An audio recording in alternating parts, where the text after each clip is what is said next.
Buenas tardes, tengan apreciables doctorandos. Es un placer para su servidora, en esta ocasión, poder llevar a cabo la disertación de nuestra tercer cápsula informativa, en donde vamos a abordar propiamente la unidad que corresponde a las corrientes epistemológicas.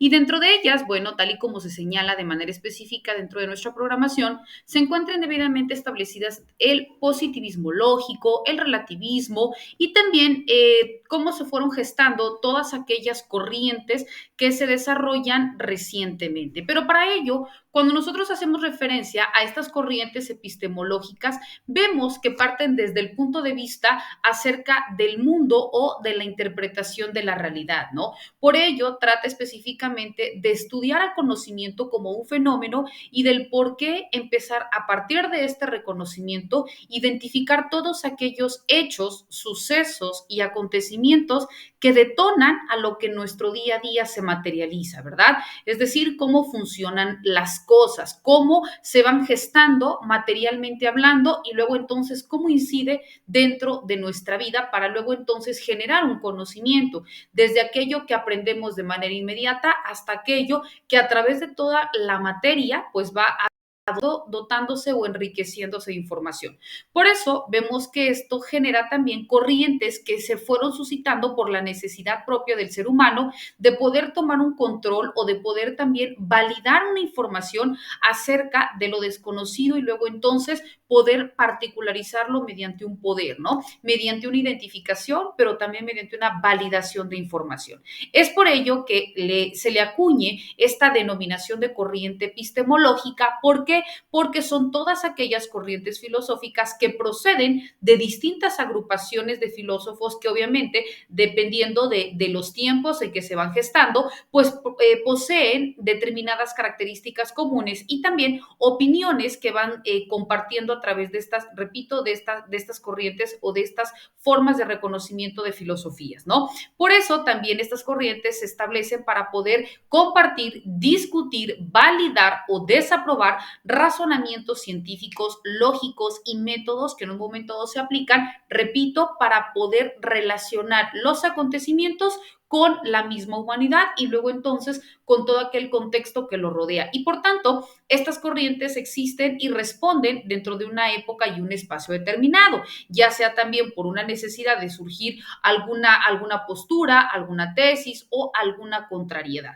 Y para ello, bueno, vemos que si bien es cierto, empieza a reconocerse lo que era el relativismo epistemológico. El relativismo plantea que los juicios acerca de la verdad y la falsedad deben de tomarse en consideración y deben de señalarse cómo se va a diferenciar cada uno de ellos. Y por eso también retoma lo que es el bien y lo que es el mal, ¿no? Es decir, lo que es correcto y lo que es incorrecto. Por eso se habla de relativos, ¿no? Las personas, como el ser humano de manera específica, pues tenemos diferentes opiniones sobre lo que para uno puede ser cierto o para lo que uno puede ser válido o lo que uno puede ser bueno, ¿no? Vemos, claro está, la sociedad, para lo que algunos está prohibido, para luego entonces otros puede estar permitido.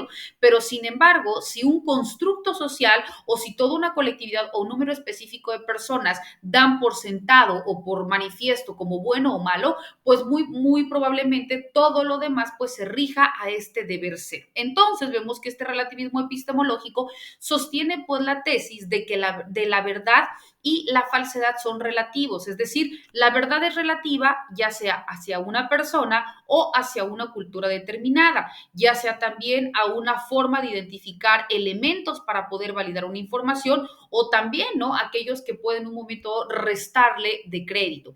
Cuando también nosotros hablamos del relativismo, vemos que este ha sido forma importante de reconocimiento en materia filosófica desde tiempos antiguos y específicamente desde tiempos antiguos griegos, debido a la aparente contradicción, aunque, bueno, existe, si bien es cierto, muchas críticas de los diferentes filósofos en el campo de la teoría del conocimiento, en donde pues más se ha discutido sobre esto, ¿no? Primeramente, empieza a reconocerse cuando Sócrates y Platón se enfrentaron contra los sofistas y por ello pues dio inicio a una larga tradición filosófica basada en la búsqueda de la verdad.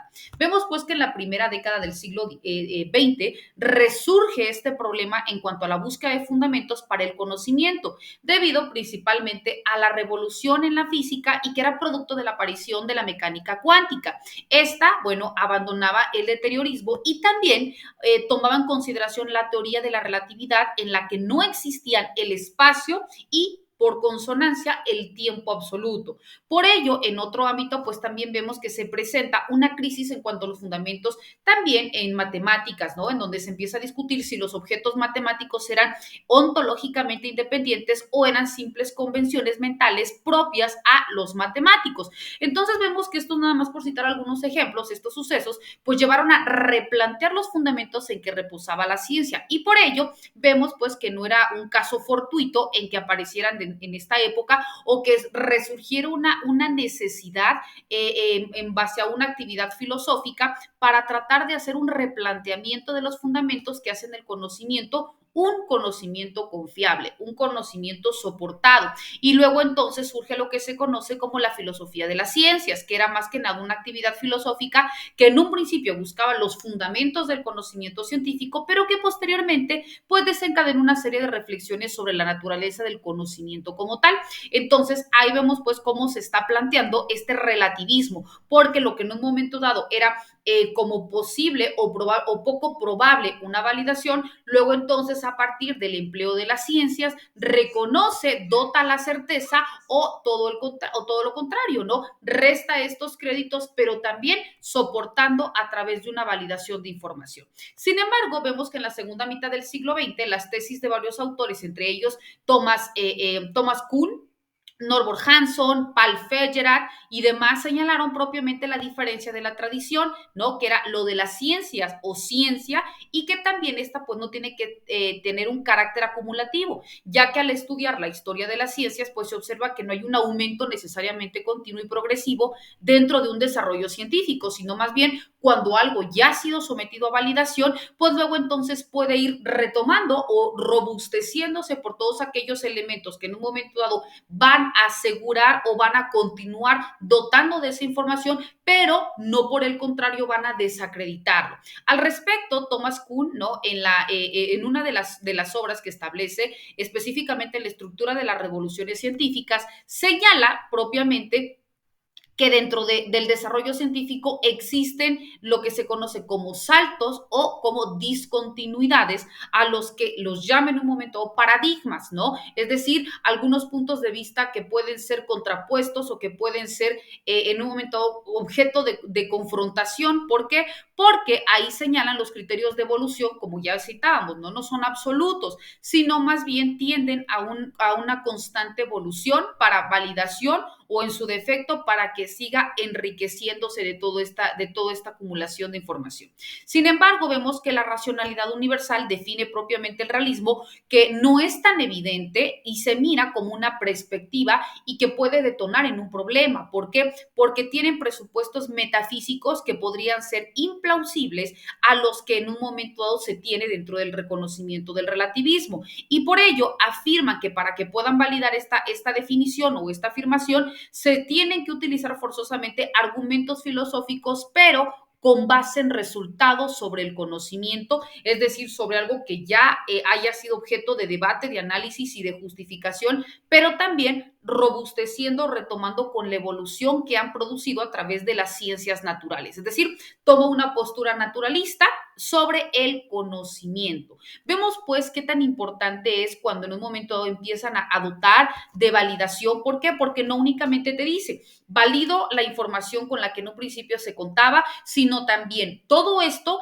va a continuar evolucionando. ¿Por qué? Porque recordemos, ¿no? El hombre por naturaleza es un ser evolutivo, pero al mismo tiempo pues también se va adaptando a todos aquellos hechos, sucesos o acontecimientos que de manera directa pues tienden a interferir dentro de su actuar, y esto pues también genera un efecto de conocimiento. Por ello se dice, retoma los conocimientos, lo que ya está siendo validado, pero también con todos aquellos argumentos que en un momento dado te van a dotar de mayor certeza para que tu información o tu conocimiento final vaya en el mismo sentido. Vemos pues que estos y otros temas son los que vamos a continuar abordando, tanto dentro de nuestras cápsulas informativas como también de manera muy puntual en nuestras sesiones virtuales. Como siempre, quedo a sus órdenes ante cualquier duda o comentario. Deseándoles mucho éxito. Hasta luego.